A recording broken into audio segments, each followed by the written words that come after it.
Doma Sports Talk worldwide with some news from the world of boxing. So y'all know what time it is. You ain't in a rush to get concussed, baby. Now, let's get into something. We're going to talk a little Errol Spence versus Terence Crawford, a fight that we're all kind of, we're hyped about seeing. As far as I go, it can happen when it happens. I want it to be the next fight. But during this negotiation phase, I think we should all chill. Let them boys negotiate, and let it happen. I know people got to come in every day and say something about something, but we don't know nothing. Let them boys get it together, right? Because they want to fight each other. But I'll get to that. Beforehand, making sure everybody's watching them terror hearings about the terrorist hearings, taking over democracy, January 6 hearings, what they try to give it a cool name. Some people trying to take over with force, right? The kind of stuff that we boycott other countries and have sanctions in other countries. Is anybody thinking that? Anybody? Any members of NATO? Anybody? Somebody taking over the country with force. Everybody's involved. The president, half of Congress, our Secret Service, the damn, what is it called? The National Guard wouldn't come. All that. So we can't just go look. And what my problem with that is, ain't enough people calling them terrorists. Right?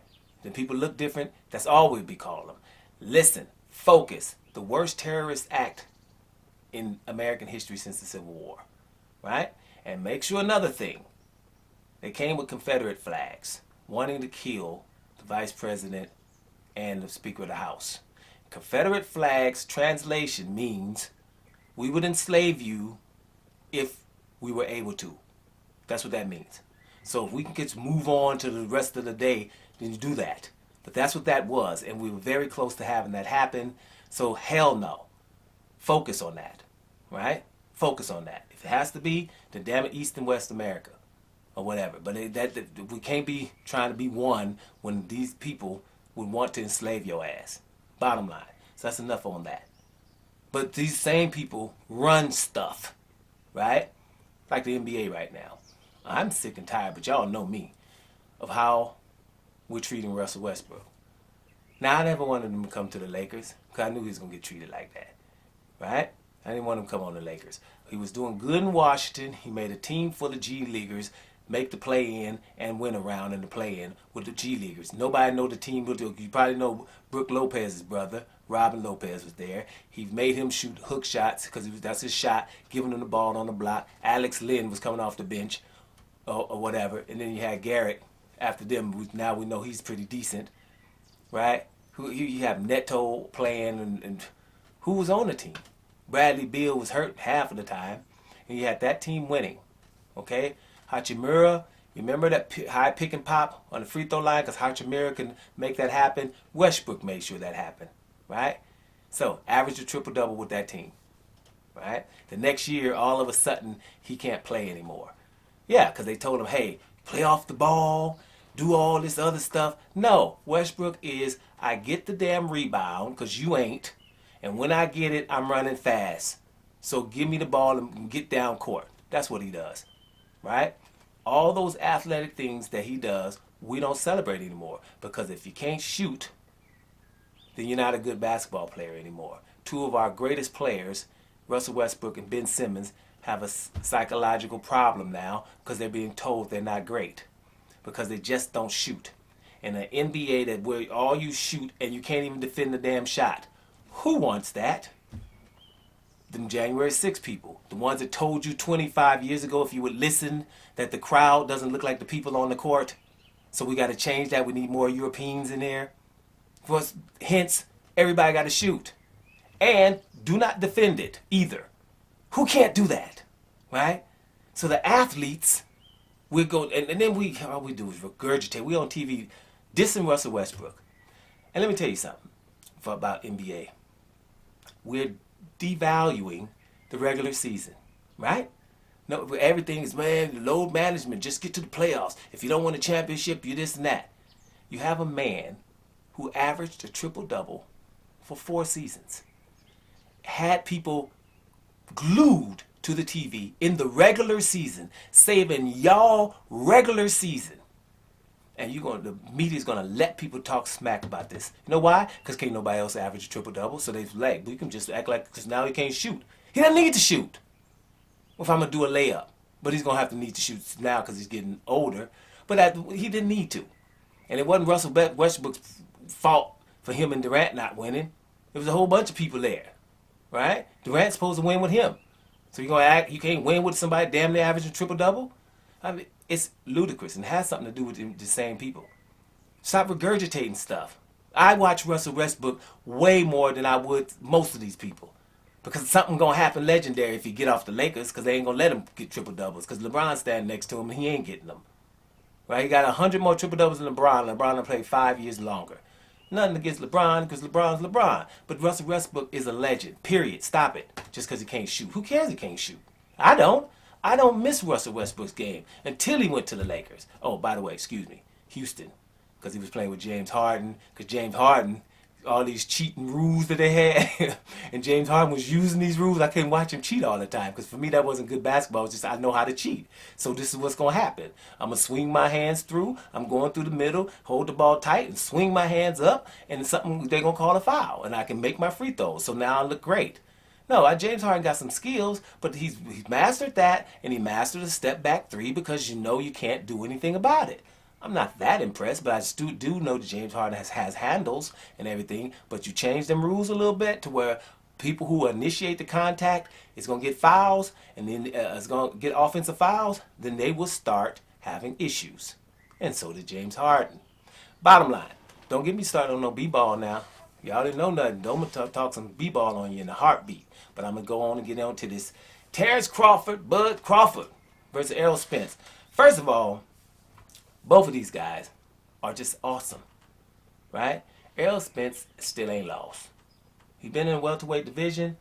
He's handled his business. He's fought two undefeated guys, Ocampo and Mikey Garcia, which we can't really count because Mikey Garcia came up two weight divisions.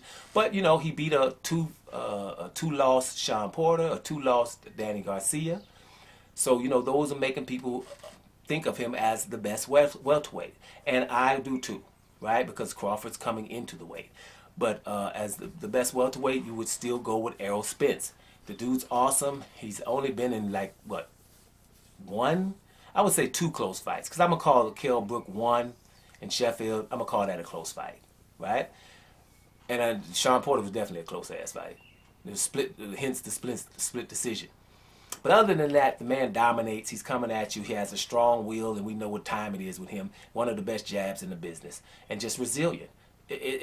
Fundamentally sound. This is Errol Spence we're talking about, one of the baddest ones. He's top 5 pound for pound. I don't have him number 2 because that spot is taken by Demetrius Andrade in my list, right?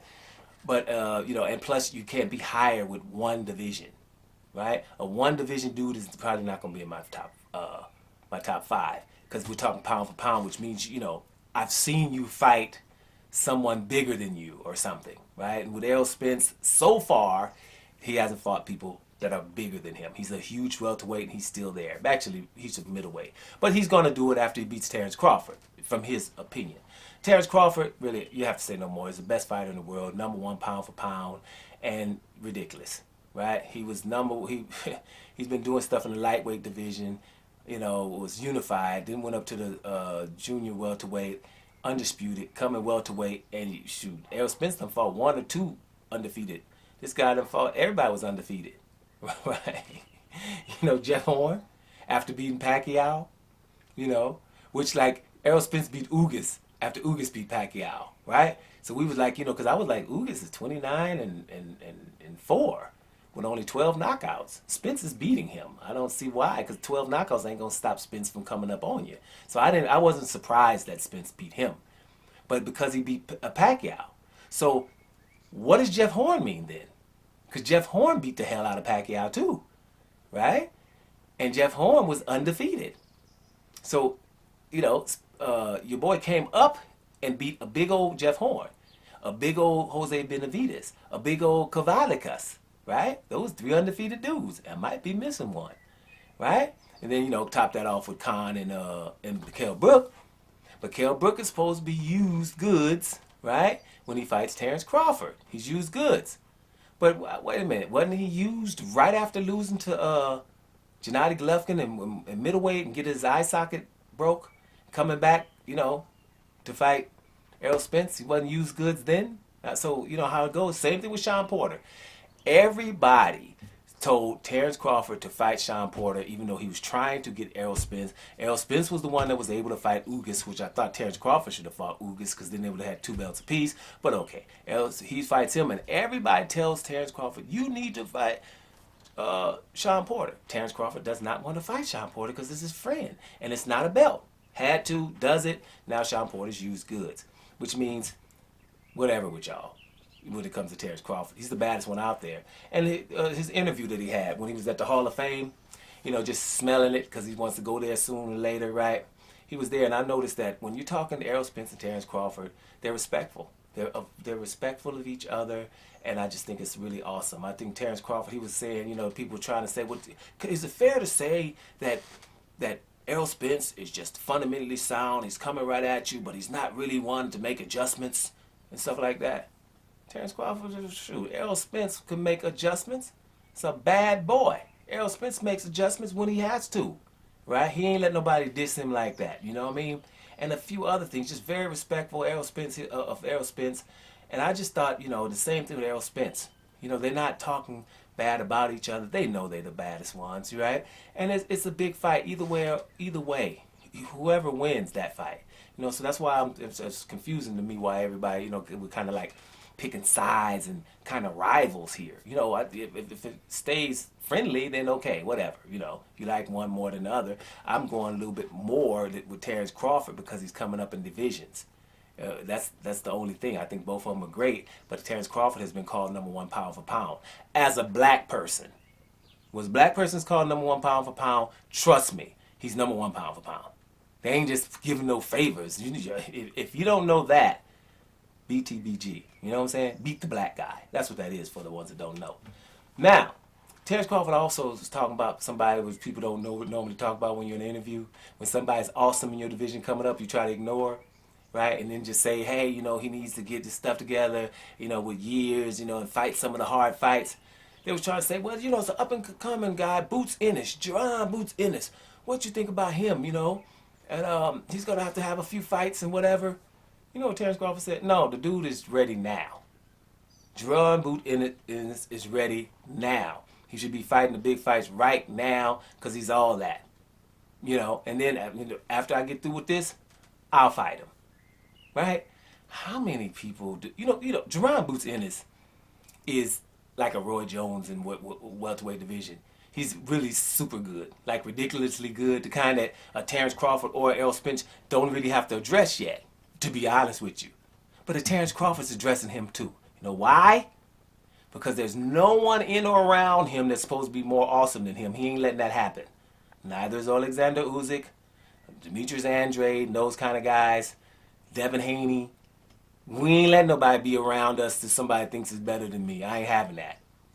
Those are the kind of guys I love in boxing because it's not that many out there. So my only point here is that Terence Crawford and Errol Spence are respectful of each other because they know they're awesome. Let's do the damn same. Doma Sports Talk Worldwide. And I'm up out of here, y'all. Bam.